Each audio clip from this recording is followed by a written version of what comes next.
வணக்கம், welcome back to நிவியும் நானும் cooking episode. இன்னைக்கு நம்ம பார்க்க போகிறது ஒரு சிம்பிளான கோகனட் சிக்கன் கறி. ஈஸியாக செஞ்சிடலாம். எப்படி பண்ணுற போகிறோன்னு பா.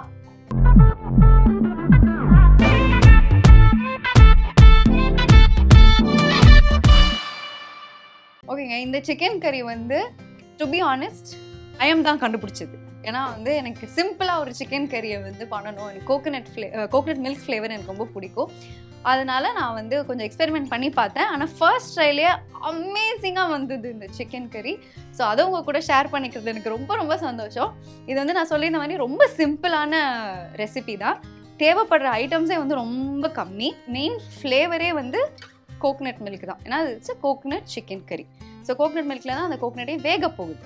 So obviously chicken, coconut milk, கொஞ்சம் அனியன், பச்சை மிளகா, ஜிஞ்சர், கருவேப்பிலை, உப்பு, சில்லி பவுடர், இது இருந்தாலே போதும். ஆப்வியஸ்லி எண்ணெய், இது இருந்தால் போதுங்க. இதுலேயே இந்த கறியை முடிச்சிடலாம். அண்ட் இது வந்து என்ன சொல்கிறது, ஒரு லேட் பேக், ஒரு சண்டே ஆஃப்டர்நூன் உங்களுக்கு ஏதாவது ஈஸியாக பண்ணணும், சமைக்கவே முடியல அப்படிங்கும்போது இது வந்து, ஆனால் ரொம்ப நேரம் சமைச்ச மாதிரி அவ்வளோ ஃப்ளேவர்ஃபுல்லாக இருக்கும் இந்த டிஷ். ஸோ வாங்க பார்ப்போம் இது எப்படி பண்ண போகலாம் அப்படின்னு. ஓகே, ஃபர்ஸ்ட்டு ஸ்டவ்வை பற்ற வைக்கணும். ஓகே, ஒரு மீடியம் ஃப்ளேமில் வச்சுக்கோங்க. ஏன்னா கோகனட் ஆயில் தான் நம்ம இதுக்கு யூஸ் பண்ண போகிறோம், மேக்ஸிமம் கோகனட் ஃப்ளேவர் வர்றதுக்கு. ஸோ மீடியம் ஃப்ளேமில் வச்சுட்டு ஒரு 2 டேபிள் ஸ்பூன் அளவுக்கு கோகனட் ஆயில் ஊற்றுறேன். நான் ஏன் மீடியம் ஃப்ளேமில் வச்சுக்கிறேன்னா கோகனட் ஆயில் வந்து ரொம்ப ஒரு லைட்டான ஆயில், சீக்கிரமாக வந்து அது ஹீட் ஆகிடும், குக்கும் ஆகிடும். அது வந்து நம்ம ரொம்ப ஓவர் குக்காக விட்டுட்டோம்னா அப்புறம் ஃப்ளேவர் போயிடும். ஸோ அதனால் மீடியம் ஃப்ளேமில் வச்சு ஆரம்பிப்போம். இப்போது எண்ணெய் கொஞ்சம் சூடானதுக்கு அப்புறம் இதோட ஸ்பைசஸ் போட்டுடலாம். என்ன போட போகிறோம் அப்படின்னா, ஃபஸ்ட்டு பச்சை மிளகாய், அப்புறம் இஞ்சி. எல்லாருமே எண்ணெய் வந்து ரொம்ப சூடானதுக்கு அப்புறம் தான் ஸ்பைசஸ்லாம் போடுவாங்க. நான் வந்து எண்ணெய் ஒரு மீடியம் சூடில் இருக்கும்போதே ஸ்பைசஸ் போட்டுருவேன். ஏன் அப்படின்னு கேட்டிங்கன்னா, நான் இது எங்கே படித்தேன்னு எனக்கு ஞாபகம் இல்லை. ஆனால் அந்த ரொம்ப ஹீட் ஆனதுக்கப்புறம் நம்ம ஸ்பைசஸ் போட்டோம்னா டக்குன்னு அது வந்து பேர்ன் ஆகுமே தவிர, அது குக் ஆகிடுமே தவிர அந்த ஃப்ளேவர் வந்து எண்ணெயில் இறங்காதான். ஸோ அதனால் வந்து நம்ம கொஞ்சம் மீடியம் ஹீட்டில் இருக்கும்போது நம்ம அந்த ஸ்பைசஸை போட்டோம் அப்படின்னா எண்ணெயில் அந்த ஃப்ளேவர் இறங்கும். நீங்கள் மற்ற இன்க்ரீடியன்ஸ் போடும்போது ஈஸியாக மற்ற இன்க்ரீடியன்ஸோட அது அமால்கமேட் ஆகிடும். ஸோ இதுதான் அதோட தாத்பரியம். ஸோ இப்போ நம்ம இதை லைட்டாக இப்போ தான் பாருங்கள் சிசிலே ஆக ஆரம்பிக்குது. அப்புறம் இதில் கருவேப்பிலை இருக்குதுன்னு சொன்னேன் இல்லையா, அதை ஏன் நான் வந்து எண்ணெயில் போடலை, அதே தான். லீஃபில் வந்து நிறைய வாட்டர் கண்டென்ட் இருக்கும். நீங்கள் பார்த்துருப்பீங்க, நம்ம வந்து தாளிக்கும் போது டக்குன்னு நம்ம எண்ணெயில் போடும்போது படப்படன்னு வெடிக்கும். அதில் என்ன ஆகிடும், அந்த ஃப்ளேவர் எல்லாம் போயிடும். ஸோ கருவேப்பிலையை பொறுத்த வரைக்கும் இது ஒரு சின்ன டிப் தான். நீங்கள் வந்து ஒரு விஷயத்த வந்து ஒரு பாதி குக் பண்ணிவிட்டு அதுக்கப்புறம் அதை வந்து ஒரு ஃப்ளேவரிங்காக சேர்த்திங்கன்னா அந்த கருவேப்பிலையோட ஃப்ரேக்ரன்ஸ் வந்து அந்த டிஷ்ஷில் அவ்வளோ நல்லா இருக்கும். ஸோ அதான் நம்ம இதுக்கு பண்ண போகிறோம். லைட்டாக இந்த சில்லி வந்து அங்கங்கே ஒயிட் ஆக ஆரம்பிக்குது இல்லையா, அந்த டைமில் நம்ம என்ன பண்ணலாம், இந்த அனியன்ஸை போட்டுலாம். 2 பெரிய வெங்காயம் எடுத்திருக்கேங்க. இது வந்து ஒரு 1/2 kg சிக்கனுக்கு. இது நீங்கள் என்ன டைப் ஆஃப் சிக்கன் கட்டுக்கும் நீங்கள் யூஸ் பண்ணிக்கலாம். பட் நான் வந்து சிக்கன் தைஸ்க்கு இதை யூஸ் பண்ணுவேன். மோஸ்ட்லி போன் இன் தான் நான் யூஸ் பண்ணுவேன். அதாவது போனோடு இருக்கிற தைஸ் தான் நான் யூஸ் பண்ணுவேன். பட் இன்றைக்கி வந்து நான் போன்லெஸ் யூஸ் பண்ணியிருக்கேன். ஏன்னா இன்னும் டெண்டராக இருக்கும் அப்படிங்கிறதுக்காக, ஈஸியாகவும் குக் ஆகிடும். ஸோ அதனால் 1/2 kg சிக்கனுக்கு 2 பெரிய வெங்காயம், 4 பச்சை மிளகாய், ஒரு 2 இன்ச்சு ஜிஞ்சர். இப்போது இந்த அனியன் வந்து நல்லா கேரமலைஸ் ஆகணும். அதாவது ரொம்பவும் வந்து நம்ம வறுத்துடக்கூடாது. இந்த ஒரு டிரான்ஸ்லூசண்ட்டாக ஆகும் தெரியுமா, அதோட அந்த வெள்ளை போய் ஒரு மாதிரி அது ஒரு டிரான்ஸ்லூசன்ட் ஸ்டேஜ் வரும். அந்த ஸ்டேஜில் நம்ம வந்து சிக்கனை ஆட் பண்ணிடலாம். இப்போது நான் வந்து சிக்கனை வந்து முன்கூட்டியே வந்து மேரினேட் பண்ணி வச்சுட்டேன். என்ன பண்ணியிருக்கேன் அப்படின்னா, வந்த க்யூப்ஸை வந்து இன்னும் சின்ன சின்ன க்யூப்ஸாக ஒரு பைட்டபிள் சைஸில் வந்து கட் பண்ணிவிட்டு உப்பு, மிளகாத்தூள், மஞ்சத்தூள், இஞ்சி பூண்டு விழுது இதை வந்து நல்லா போட்டு மிக்ஸ் பண்ணி வச்சுருக்கேன். இது வந்து ஆல்ரெடி சிக்கன் தைஸ் ரொம்ப டெண்டராக இருக்குங்கிறதுக்காக நீங்கள் தயிரோ, ஃபஸ்ட்டு தயிரும் நமக்கு கோகனட் மில்க்குமே செட் ஆகாது. ஸோ தயிரோ இல்லை மற்ற ஆயிலோ நம்ம சேர்க்கலை. ஏன்னா இதுலேயே 2 டேபிள் ஸ்பூன் நம்ம வந்து கோகனட் ஆயில் சேர்க்குறோம். ஸோ மேரினேஷனுக்கு அவ்வளோதான். மினிமம் ஒரு 2 hours ஊடுற மாதிரி பார்த்துக்கோங்க. இப்போ பார்த்தீங்கன்னா அந்த அனியன்ஸ் வந்து கொஞ்சம் அந்த வெள்ளை இது போய் கொஞ்சம் நல்லா டிரான்ஸ்லூசெண்ட்டாக இருக்குது. இந்த ஸ்டேஜில் நம்ம இந்த சிக்கனை இதில் ஆட் பண்ணிடலாம். ஆட் பண்ணி நல்லா ஸ்டர் பண்ணிடுங்க. நான் வந்து கிச்சன் க்ளவுஸ் எடுத்துகிட்டு வந்துடுறேன். நான் இதை யோசிக்கவே இல்லை. என்னுடைய டாங்ஸ் எடுத்துகிட்டு வந்துடுறேன். இதுதான் என்னுடைய கிச்சன் டாங்ஸ். இது வந்து எனக்கு இரும்பில் யூஸ் பண்ணுறதை விட இட்ஸ் மேட் ஆஃப் சிலிக்கான். ஈஸியாக நம்ம யூஸ் பண்ண முடியும். இந்த துணி அங்கே படுது இங்கே படுதுன்ற பிரச்சனை இருக்காது. அண்ட் ஒரு தடவை நான் துணியை யூஸ் பண்ணி பற்றிக்கிச்சு வேறு. ஸோ அதனால் அந்த ரிஸ்க்லாம் நம்ம எடுக்கிறது இல்லை. So we are using this. இதை நீங்கள் நீட்டாக இப்படி பிடிச்சிக்கிட்டு, இது வந்து ஹோம் சென்டரில் கிடைக்கிதுன்னு நினைக்கிறேன். ஸோ ஹோம் சென்டரில் தான் நான் வாங்கினேன். இப்போ இந்த சிக்கன் வந்து கொஞ்சம் நல்லா ஒயிட்டாக ஆகணும்.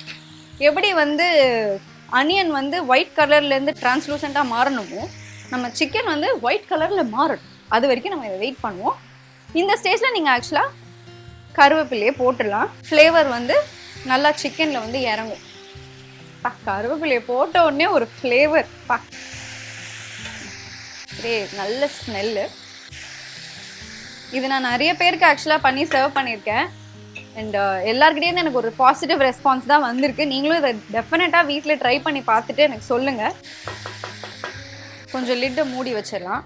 ஸோ தட் அது வேர்த்து இன்னும் நல்லா குக் ஆகும். எப்பயுமே எனக்கு ஏதாவது ஒரு ரெசிபி நான் வந்து கண்டுபிடிக்கிறேன் அப்படின்னா வந்து இப்படி தானா அப்படி தானா நான் யோசித்து வந்து பண்ணவே மாட்டேன்னா அது பண்ணும்போதெல்லாம் வந்து சொதப்பிடும். இந்த மாதிரி நல்ல ரெசிபியெல்லாம் எப்போ மாட்டோம் அப்படின்னா வந்து திடீர்னு ஒரு கெஸ்ட் வந்துடுவாங்க வீட்டுக்கு. அப்புறம் நாங்கள் பேசிக்கிட்டே இருப்போம். அது அவங்க தப்பும் கிடையாது. ஏன்னா அவங்க வந்துடுவாங்க, பேசிக்கிட்டு இருப்போம், ரொம்ப நேரம் ஆகிடும். நைட்டு இல்லை இன்னும் லன்ச் டைம் ஆகிடும். சம்டைம்ஸு திடீர்னு ஐயோ லன்ச் என்ன பண்ணுறது, சாப்பிட்றதுக்கு இது பண்ணலாமா, ஸ்விக்கி பண்ணிடலாமா. எனக்கு எப்பயுமே வந்து வீட்டுக்கு வந்தவங்களுக்கு நான் ஏதாவது செஞ்சு ஆஃபர் பண்ணணும் தான் நான் நினைப்பேன்.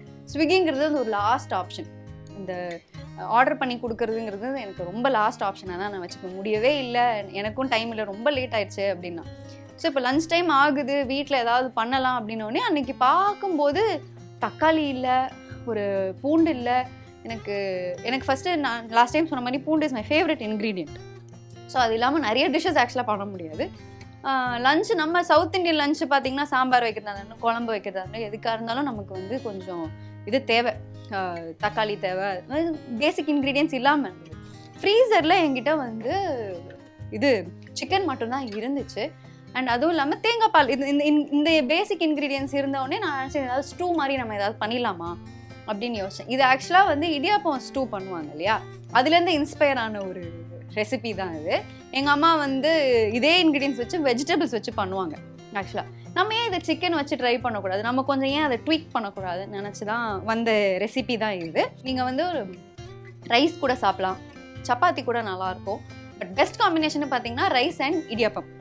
இதோட தான் இந்த சிக்கன் கறி வந்து கோகனட் பேஸ்ட்டுங்கிறனால பெஸ்ட்டாக இருக்கும். சப்பாத்தி கூட சாப்பிட்டு கூட சில பேர் நல்லா இருக்குன்னாங்க. பட் எனக்கு பெருசாக அது பிடிக்கல. எனக்கு வந்து மோஸ்ட்லி நான் வந்து ரைஸோடு தான் சாப்பிடுவேன். அதுவும் வெறும்னா ஒயிட் ரைஸை விட நீங்கள் பாஸ்மதி ரைஸை வடித்து அதில் வந்து கொஞ்சம் பட்டர் கார்லிக்லாம் மிக்ஸ் பண்ணி அதோட சாப்பிட்டிங்கன்னா ஃபேண்டாஸ்டிக்காக இருக்கும். ஸோ பார்ப்போம் சிக்கன் எவ்வளோ வெந்திருக்குன்னு. நல்லா வேர்த்து விட்டுருச்சு பார்த்தீங்களா, ஒயிட்டாகவும் ஆயிடுச்சு. இப்போ இந்த ஸ்டேஜில் நம்ம என்ன பண்ண போகிறோம், இதில் ஆல்ரெடி வந்து உப்பு போட்டு தாங்க மேரினேட் பண்ணியிருக்கு. ஸோ உப்பு வந்து கொஞ்சம் பார்த்து போடுங்க. இப்போ நம்ம போட போகிற உப்பு வந்து வெறும் இந்த தேங்காய் பாலுக்கு தான் சேரப்போகுது. அதே மாதிரி சில்லி பவுடர் கூட ஸ்பைஸ் பார்த்து போட்டுக்கோங்க. நான் வந்து இப்போ இதில் அரை கிலோவுக்கு ஆல்ரெடி நான் வந்து 1.5 டீஸ்பூன் யூஸ் பண்ணியிருக்கேன் மேரினேஷனுக்கு. இப்போ அடிஷ்னலாக கிரேவிக்கு நான் தேங்காய் பால் ஸ்வீட்டாக இருக்குங்கிறதுனால கிட்டத்தட்ட 2.5 டீஸ்பூன் நான் வந்து அடிஷ்னலாக போட போகிறேன். இது வந்து பியோர் சில்லி பவுடர், கொஞ்சம் காரமாக தான் இருக்கும். ஸோ அது போட்டுக்கலாம். அதே மாதிரி சிக்கனில் உப்பு இருக்குது. ஸோ நம்ம இந்த பாலுக்கு மட்டும் உப்பு போட்டுக்கிறோம். நான் வந்து கிட்டத்தட்ட 1 டீஸ்பூன் யூஸ் பண்ணிக்கிறேன். வேணும்னா டேஸ்ட் பார்த்துட்டு போட்டுக்கலாம். இதை நல்லா மிக்ஸ் பண்ணிடுவோம். எப்பயுமே நம்ம இந்த மசாலா தூள் எல்லாம் வந்து நம்ம தண்ணி இன்க்ரீடியண்ட்டை சேர்க்கறதுக்கு முன்னாடி வெஜிடபிள்லையோ மீட்லேயோ சேர்த்தோன்னா தான் அதோட ஃப்ளேவர் வந்து அதுக்கு போகும். நீங்கள் அந்த அரைச்சி வச்ச மசாலாவையோ இல்லை வந்து அந்த வெட் இன்க்ரீடியண்ட்டை போட்டுட்டு நீங்கள் வந்து பவுடர்ஸ் ஆட் பண்ணிங்கன்னா அது ஆக்சுவலாக அதில் இருக்கிற மீட்லேயோ வெஜிடபிள்லையோ போய் பெருசாக சேராது. வெறும் தண்ணியில் மட்டும்தான் அந்த ஃப்ளேவர், கிரேவியில் மட்டும்தான் அந்த ஃப்ளேவர் இருக்கும். இது நான் வந்து கண்டுபிடிச்ச ஒரு சின்ன விஷயம். ஓகே, இப்போ நல்லா மிக்ஸ் ஆயிடுச்சுங்க. இப்போ பார்த்தீங்கன்னா அந்த எண்ணெய் வந்து கொஞ்சம் மேலே வருது. நீங்கள் இங்கெல்லாம் பார்த்தீங்கன்னா உங்களுக்கு தெரியும், எண்ணெய் வந்து லைட்டாக உங்களுக்கு மேலே வர்றது தெரியுதுங்களா? இந்த ஸ்டேஜில் வந்து நம்ம கோகனட் மில்க் கிட்டத்தட்ட 400 ml கோகனட் மில்க் நம்ம ஊற்றுறோம் 1/2 கிலோக்கு. நீங்கள் இந்த மாதிரி ரெடிமேடாக கிடைக்கிற கோகனட் மில்க்கும் யூஸ் பண்ணலாம். ஏன்னா எனக்கு வந்து திடீர்னு அதுதான் கை கொடுத்துச்சு. ஏன்னா அப்புறமா நம்ம தேங்காயை உடைச்சு அதை அரைச்சு அதை புழிஞ்சு பாலாக்கிறதுக்குள்ளே கெஸ்ட்டு கிளம்பியிருப்பாங்க அன்னைக்கு. அதனால் என் கையில் இது இருந்தனால நான் டக்குன்னு இதை செஞ்சுட்டேன். அண்ட் தேங்காய் பால் என்னன்னாங்க, குக் ஆகும்போது நீங்கள் ஊற்றும் போது இப்போ திக்காக இருக்குது இல்லைங்களா, குக் ஆகும்போது அது லைட்டாக தண்ணி விடுற மாதிரி இருக்கும். மறுபடியும் நீங்கள் குக் ஆகி அது கூல் ஆகும்போது திருப்பி வந்து அது இதுவாக மாறிடும். ஸோ என்னடா நம்ம இவ்வளோ நேரம் வேக வச்சுட்டோமே, அது வந்து தண்ணி ஆயிடுச்சே அப்போல்லாம் நீங்கள் நினைக்காதீங்க. இந்த தண்ணி பதம் போய் இப்போ கொஞ்சம் ஃப்ளேம் அதிகப்படுத்திக்கலாம். நம்ம நல்ல ஃப்ளேவர். இது வந்து உங்களுக்கு சீக்கிரமாக குக் ஆகணும் அப்படின்னா நீங்கள் வந்து மீடியம் ஃப்ளேம்லேயே பண்ணுங்கள், ஹை ஃப்ளேம் போயிடாதீங்க. ஏன்னா அந்த பால் டக்குன்னு திரிஞ்சு ஒரு மாதிரி இதாகிடுமே தவிர குக் ஆகாது. ஸோ இதை மீடியம் ஃப்ளேம்லேயே குக் பண்ணுங்கள். முடிஞ்சால் நீங்கள் கொஞ்சம் நேரம் அங்கிட்டு போகிறீங்கன்னா ஸ்லோ ஃப்ளேமில் கூட வச்சுட்டு போங்க. தயவுசெய்து ஹை ஃப்ளேமில் குக் பண்ணாதீங்க. இந்த ரெசிபின்னு இல்லை, மோஸ்ட்லி நம்ம ஹை ஃப்ளேமில் குக் பண்ணுற எதுவுமே வந்து ப்ராப்பராக உங்களுக்கு குக் ஆகாது. ஃப்ளேவரும் உங்களுக்கு அடுத்தபடியாக தான் வரும். இது நான் வந்து அனுபவபூர்வமாக தெரிஞ்சிட்ட ஒரு விஷயம். இது கரெக்டாக இல்லையா அப்படிங்கிறது வந்து எனக்கு தெரியல. பட் என்னை பொறுத்த வரைக்கும் ஹை ஃப்ளேமில் குக் பண்ணி டேஸ்ட் அடுத்தபடியாக தான் வந்திருக்கு. நான் நிறைய டிஷ்ஷில் பார்த்துட்டேன். Okay, this will take some time. ஒரு சின்ன டேஸ்ட் செக் பார்த்துடலாம். உப்பு எல்லாம் கரெக்டாக இருக்கான்னு.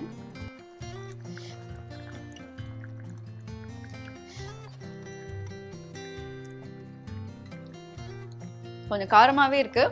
பட் இது நமக்கு நல்லா குக் ஆகும்போது ரைஸோட சாப்பிடும்போது பக்காவாக இருக்கும். இந்த கோகனட் மில்கோட ஸ்வீட்டும் அந்த காரமும் சேரும் போது, ஏன்னா இதில் பச்சை மிளகாயும் போடுறோம், மிளகா தூளும் போடுறோம். ஸோ அந்த காரம் சேரும்போது it's very very yummy.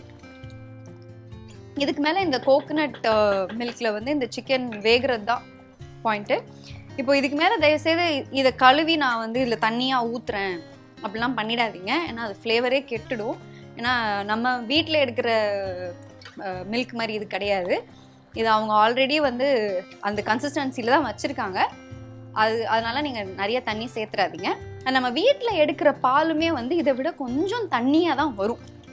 So நீங்கள் அதுக்கு கரெக்டாக 400 ml வந்து ஒரு 2 பால் எடுங்க, அவ்வளோதான். அதுக்கு மேலே வந்து நீங்கள் பால் எடுத்து ஊற்றாதீங்க. அப்படி இல்லைன்னா நீங்கள் அடிஷ்னலாக கோகனட் யூஸ் பண்ணுங்களே தவிர இருக்கிற கோகனட்லேயே 3வது பால் எடுக்கிறேன் 4வது பால் எடுக்கிறேன்னு பண்ணிடாதீங்க. ஃப்ளேவர் கண்டிப்பாக கெட்டுடும்.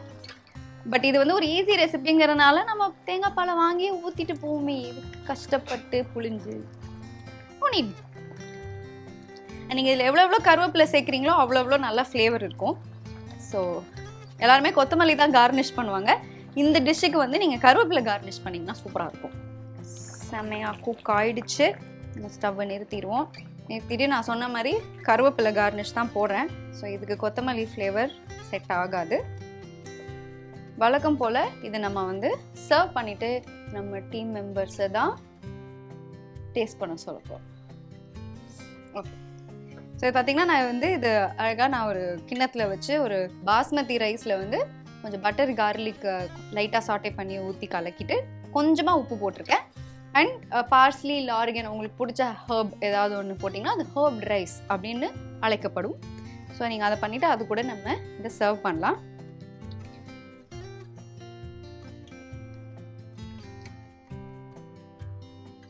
இதில் கிரேவி வந்து உங்களுக்கு கம்மியாக தான் இருக்கும். அதனால தான் நான் வந்து இடியாப்பம் ரைஸ் பற்றி சொன்னேன், ரைஸோட சாப்பிட சொன்னேன்.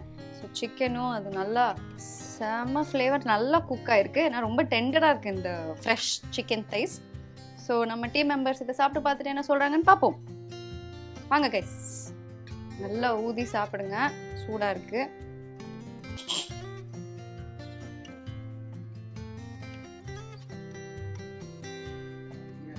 நல்லா இருக்கா நிஜமா? ஆசம். நெக்ஸ்ட் யார் அந்த தைரியசாலி? பெரிய வாயை எடுக்கிறீங்க, பார்த்து சுடுது. பெருசா சாப்பிடுங்க, பிரச்சனை இல்லை, ரொம்ப சுடுது. Nice, awesome.